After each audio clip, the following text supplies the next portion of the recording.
Good evening, residents of Everett, Washington. I'd like to call to order the Everett City Council meeting for February 18, 2026. For more information on council meetings and how to participate, please visit our website at everettwa.gov/citycouncil. Clerk, will you please take the roll? Mayor Franklin, Excused? Councilmember Zarlingo. Here. Councilmember Bourbano, Here. Councilmember Tui. Here. Councilmember Weir, Here. Councilmember Bader. Here. Vice President Ryan, Excused? President Schwab. Here. At this time, I'd like to ask Councilman Bader to lead in the Pledge of Allegiance. I pledge allegiance to the flag of the United States of America and to the republic for which it stands, one nation, under God, indivisible, with liberty and justice for all. Great. And at this time, I'd like to ask Councilmember Weir to read the land acknowledgement. The City Council wishes to acknowledge the original inhabitants of this place, the Stohobsha people and their successors, the Tulalip tribes. Since time immemorial, they have hunted, fished, gathered on, and taken care of these lands and waters. We respect their sovereignty, their right to self-determination, and honor their sacred spiritual connection with the land and water. We strive to be honest about our past mistakes and bring about a future that includes their people, stories, and voices to form a more just and equitable society. Thank you very much. Okay, let's move on to old business. Do I hear a motion to approve the minutes for February 11th, 2026? Councilmember Bader, so moves. Seconded. Motion and seconds been made. Clerk, please take the roll. Councilmember Zarlingo. Yes. Councilmember Bourbano. Yes. Councilmember Tui. Yes. Councilmember Weir, Yes. Councilmember Bader. Yes. President Schwab. Yes. Okay, we'll move on to public comments, which includes written comment acknowledgement. Under our rules, written comments shall be considered in the same manner as oral comments. The person submitting comments must provide their name and city of residence to make the final official council record. Good evening, Angie. Do we have anyone here to speak? Good evening, President Schwab. Yes, we do. We have 3 individuals. So if William could please come to the podium. And please press the button on the base of the mic. And state your first name, or sorry, your full name, city residence, and you have 3 minutes to speak. William Parents, Silver Lake is hold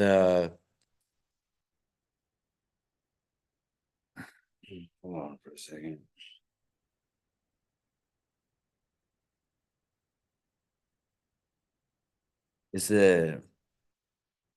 Are you gonna get the software for that? Is the software for the GIS gonna be the ARC version Pro? And is that going to change the map on the city interaction map on the website? For number 2? And that's my question. Well, we can respond later after your 3 minutes is But up. yeah, I'm just not used to that kind of. Yeah, No one is. Sure. Thank you. Okay, thank you much. Thank you. Next, if Janice could please come to the podium. And please hit the button on the base of the mic. And state your full name, city residence, and you have 3 minutes to speak. My name is Janice Green. I live in Everett, Washington, and I'm here to speak on behalf of a coalition of Everett residents or advocacy groups. So good evening. Let me try this. Council members, I'm speaking on behalf of One Voice Snohomish County, a coalition of community advocates and civic organizations committed to transparency, accountability, and public safety that respects civil liberties. We are asking the Everett City Council to take formal action to prohibit the use of flock safety automatic license plate readers, the cameras in our cities. Over the past year, Washington residents have learned more about how these systems operate and the risks they create. Flock cameras collect and store detailed information about every vehicle that passes by, including residents, workers, and visitors who have done nothing wrong. This is a mass data collection on the general public, not targeted policing. A Washington State trial court ruled that data collected by flock license plate cameras used by Washington police agencies qualifies as a public record under the state Public Records Act. As a result, this information can, at least in some circumstances, be requested and disclosed to members of the public, including data from cameras deployed in Everett. Although the legal status is still being contested in other courts and in the legislature, the ruling makes clear that large-scale tracking of people's daily movements now is a real immediate risk. Although there's immediate risk. So honestly, it's not hypothetical anymore. This is large-scale tracking. So the rule makes clear that large-scale tracking of people is a risk. On top of this, investigative records have shown that federal government has already tapped into flock camper networks in Washington thousands of times, effectively turning local traffic surveillance into a pipeline for federal monitoring of people's movements, including the immigration enforcement. Most residents would never knowingly consent to having their comings and goings cataloged and potentially made publicly available or shared with federal authorities simply because they drove through a city. Communities across Washington have already recognized these risks. Redmond, Linwood, Skamania County have suspended or moved their flock cameras. They concluded that privacy concerns, the potential for misuse, and the lack of meaningful oversight outweigh any claimed benefits. Everett deserves to have the same level of protection. The deployment of these cameras in our region have occurred with limited public input, without a clear framework for accountability. Residents have not been given transparent explanation on how long this data is stored, who can access it, how it's shared across jurisdictions, how federal agencies may use it. These are not small questions. They go to the heart of public trust. So Every- if you could finish up there. Okay, I'll be quick. You're way beyond. So Everett has opportunity to lead by adopting an ordinance that prohibits the acquisition and installation, the operation or renewal of contracts for flock cameras or similar surveillance systems. And I'm gonna leave the rest because I gave a copy, but we also get another letter from us. This is One Voice, Snohomish County. It's signed off by the NAACP, Snohomish County, Indivisible, Snohomish County, and Unitas, Snohomish County. So I'll also send you a longer letter with the links so you can actually review the detail of the research that we've done. Thank you. Thank you. Nadine, if you could please come to the podium. Yeah. Please state your full name and city of residence, and you have 3 minutes to speak. I won't need that much. Good evening. My name is Nadine Shanti and I live in Snohomish. Is that all you needed? Thank you. I've been asked to read this into the record tonight on behalf of the League of Women Voters of Snohomish County, and it is regarding the flock camera proposal. The League of Women Voters of Snohomish County is a participating member in the One Voice Coalition. The concerns in this letter align with LWV's stances in favor of strong civil rights protections, privacy rights related to important life activities such as voting, healthcare, and association, and the organization's concern about data banks, surveillance of citizens and residents. LWVSC urges you to give comprehensive consideration to this proposal. And this letter has been signed by Kathy Lou Scott, Lisa Utter, and Brenda Harrison, who are the past president, the current president, and the incoming president of the League of Women Voters of Snohomish County, respectively. Thank you. Do I need to give this to you to attach? Sure. Thank you for your time. Thank you. And that concludes our public comments. Okay, how about any written comment or online? No, Okay. none. All right, we'll move on then. We'll move to council comments, beginning with Councilmember Zarlingo.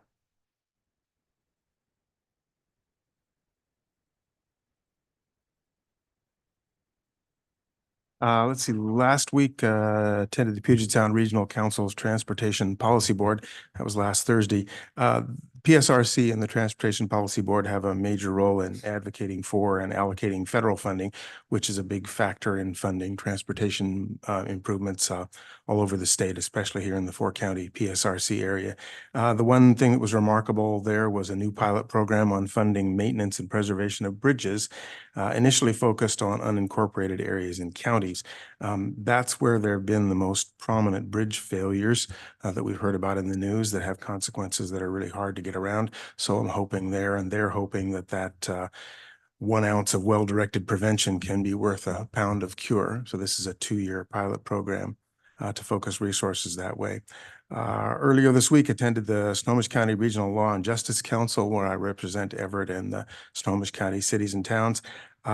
And we're working on this year's work program. The council is planning to focus on mental health and behavioral issues as one of the major focuses. It seems that these drive quite a few of these people's encounters with the justice system, and a lot of the expense and community consequences. There was some initial discussion of something they called AOT, which I had to dig into. That stands for Assisted Outpatient Treatment Services. And this is these things are offered to individuals who are, the description is under court order with severe mental illness, who have demonstrated difficulty in adhering to treatment on a voluntary basis and have difficulty living safely in the community without close monitoring.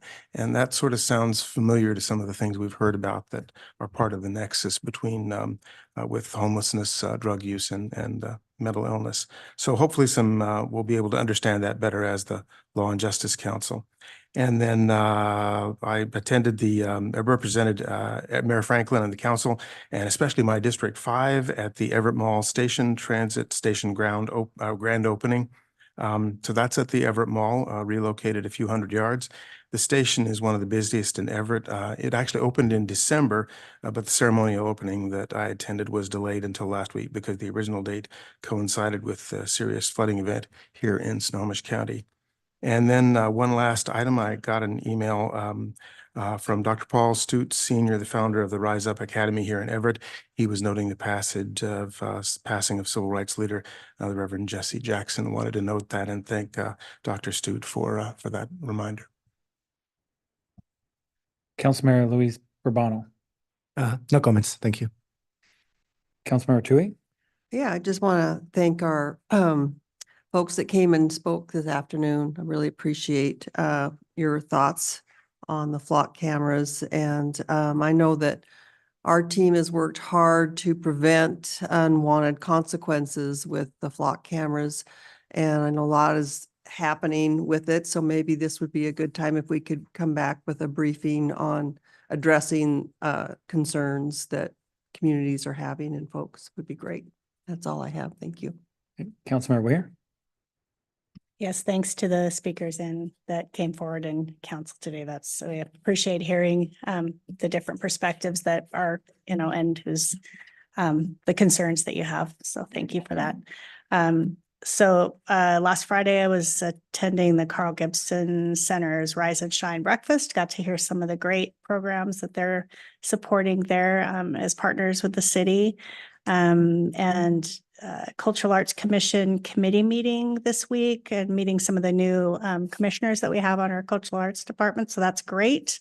And Bayside Neighborhood meeting last night with presentations from Tyler Chisholm and Port of Everett representatives on the FIFA plans for Boxcar Park and throughout the city and some of the other fun events that they have coming up. So that's it for me. Great. Thank you. Councilmember Bader. No report, no comment. Thanks. Yeah, thank you for the speakers today. And I know we've been through this process, and I'm actually very proud of our city and the police department and the respect for civil rights that we started off way in advance of other cities. And I think we basically wrote the high mark. And if other cities that were struggling with flock cameras would have followed our methods, I think there wouldn't be so much controversy. So I hope ask Jennifer if you could just speak on a few things and maybe just remind folks where we've been and where we're at today with the flock cameras. Sure. So I guess for everyone here, we should want to reassure everyone that Everett doesn't share information with federal immigration, and we have several layers of protection in place to prevent any outside access that would go against our policies or state law. From the beginning, we tried to move slowly and really transparently with the technology. You guys might remember former Chief DeRoos coming and speaking to you about the community outreach that the department had done. We held community meetings and then built policies that reflected what we heard from Everett residents. We made it clear throughout that we weren't using the block cameras for traffic enforcement, immigration enforcement, or any monitoring any First Amendment protected activities. And Council President Schwab, like you noted, Everett was that first city in Washington, one of the first in the country to require any partner agency to formally agree to follow our rules before they could access our data. So in effect, there's really only a small number of vetted Washington agencies that can use the system. We also keep strict internal controls. We conduct regular audits. And then there's also a public transparency portal on the city website, so anybody can see how it's used. No federal agency has ever accessed Everett's flock data, and we shut off the national search lookup option that you might have heard about long before you heard about it in news stories around the country and in other cities. In the last year, the license plate reader cameras, they've helped the department locate missing people, identify dangerous offenders, recover stolen vehicles. Those are outcomes that really made a difference for the families and victims involved. We're always monitoring the technology, and the mayor has said that she'd consider suspending or terminating it if we determine we can't maintain those adequate controls and security of the system. But at this point, we do have really best practice controls in place, those regular audits, and it's providing good safety and improvements for the community. And I told Chief Getz I was going to ask him to speak maybe, but I probably said everything. But Chief, did you want to come up? Did you have anything else to add or to amplify with what I shared? Thank you, Council. Just one more thing to add, and that is that we are very transparent about how we utilize the cameras, and they're only used in criminal cases or cases that we have probable cause and looking for suspects or criminals. Or in many cases, or in some cases, we have utilized the system in order to locate missing people, which is hugely important to our community.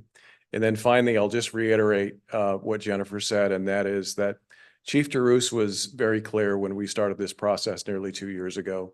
And that is that if our community didn't accept what these cameras would be used for after we did a number of community events and community, went to a number of community meetings. If our community didn't support it, then we wouldn't use it. And at the time we came to the council and asked for approval, our community was supportive, and we believe that they still are supportive. And it's because of the steps that Chief DeRoos and the remaining the staff on our department, the seriousness that we've taken, the concept of privacy for our community members and for those who travel in our community, either visiting or coming in for events. That's hugely important to us, and that's why we modeled our policies to reflect that, to reflect the fact that we would not use this system for immigration enforcement for anything to do associated with healthcare. We wouldn't use it in any way that was inconsistent with our values at the police department, with the values of you as the council and our community members, and that's our commitment. We utilize this tool in order to catch bad guys and to recover people who may have lost their way. Be happy to do a presentation at a future council meeting to provide some data associated with the flock cameras themselves, if you're interested in that. Thank you. Yeah, that would be great if we could. And one of the things we focus on is privacy again, and answer the question, how do we know if someone's not looking? How do we know that? Is there walls? Is there protections? So I think most of our community trust our law enforcement. They do a great job, but what about other backdoor opportunities that another government agency may be able to get in? So we could address that. That would be wonderful. So thank you. Okay, question. Yes. So Jennifer, is there some place where interested parties could find out what that list of authorized Washington agencies that can access the flock information? Is that somewhere available publicly or, yeah? Let's find out.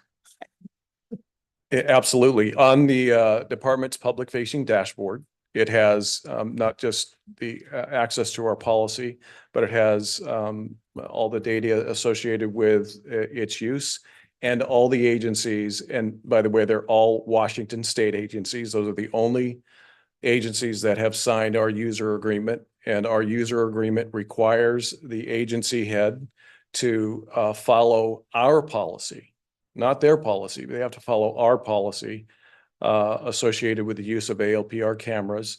And if they fail to do so, based upon our audits, then we will flip the switch and not allow them access. But all of the agencies that have approval are listed on that public facing dashboard.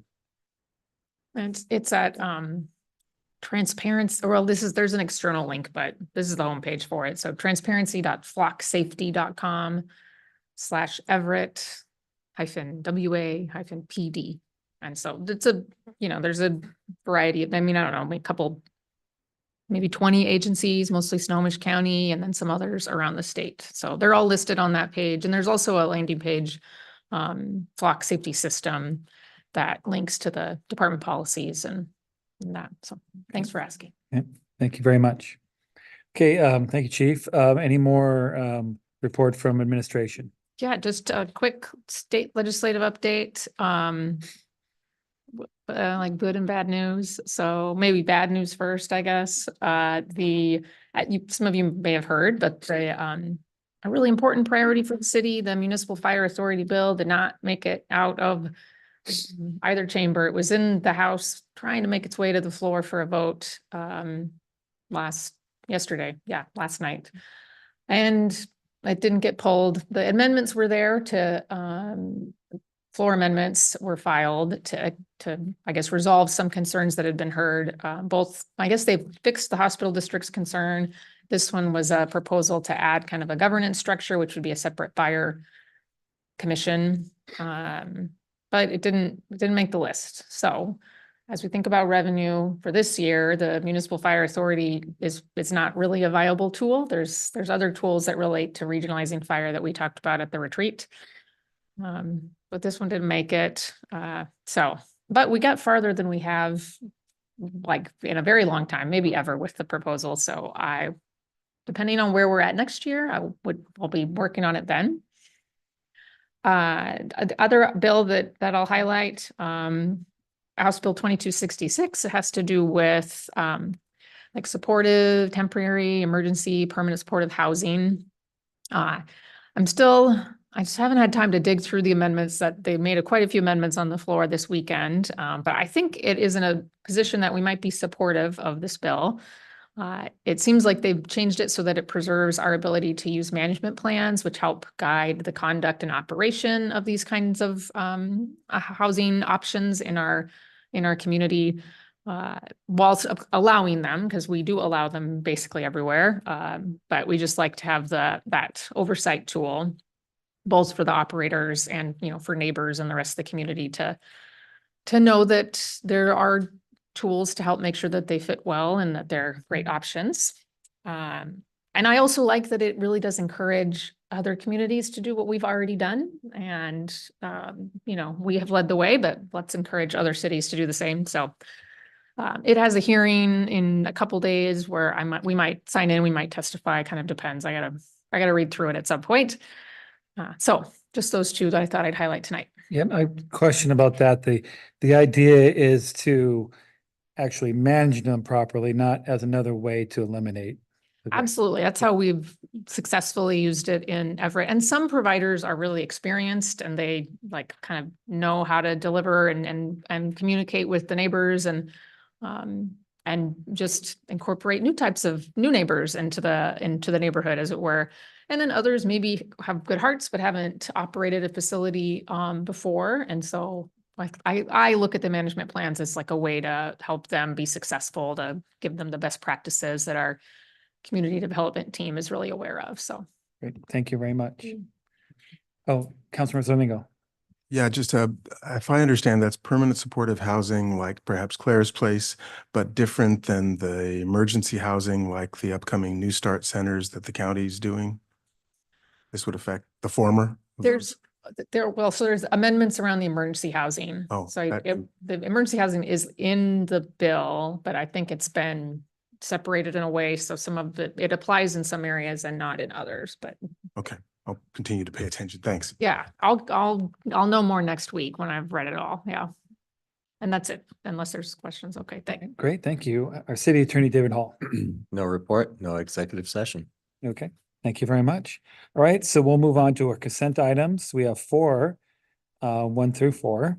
Do I hear a motion? Councilmember Beater, oh, good. Move to approve the consent items. Second. Motion and seconds been made. Clerk, please take the roll. Councilmember Zarlingo. Yes. Councilmember Bourbano. Yes. Councilmember Tui. Yes. Councilmember Weir. Yes. Councilmember Bader. Yes. President Schwab. Yes. Okay, moving on to our proposed action items. We have 2, item 5 and 6, Council Bill 2601-04 and Council Bill 2602-05. Are there any questions on either one of? The third and final reading will be February 25th. Okay, hearing none. Oh, I saw it. Okay, hearing none, we have no further business. Meeting's adjourned.